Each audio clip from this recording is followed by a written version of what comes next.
Nebraskan Gateway by Anthony Padovano, Vermont Granite, westbound, Brady. I'm celebrating the nation's 250th birthday by revisiting its 200th, the Bicentennial, because Nebraska was unique in celebrating that bicentennial with a series of monumental sculptures installed at the various Interstate 80 rest stops across the state.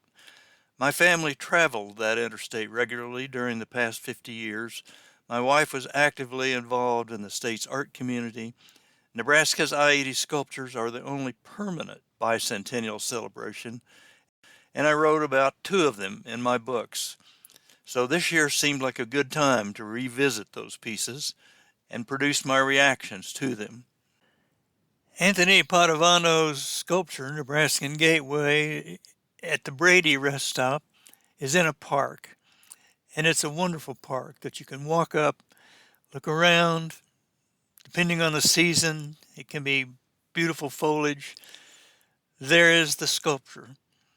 However, if you also look beyond it, you can see people coming into and out of Nebraska.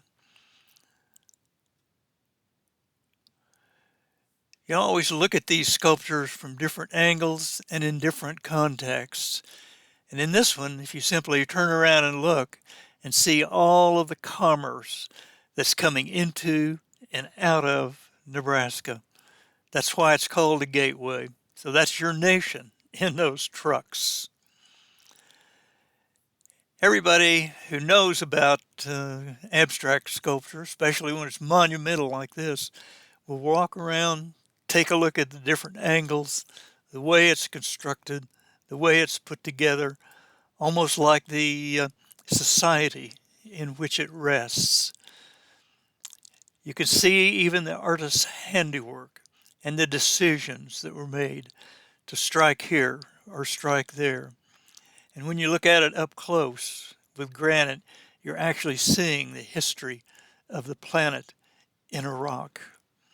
And of course, when you look out on the interstate and the people that travel it, you're also seeing a part of the history of this planet.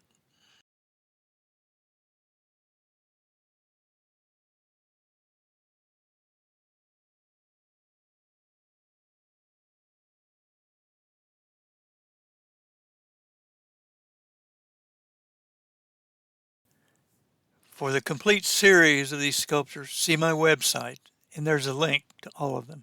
Thanks.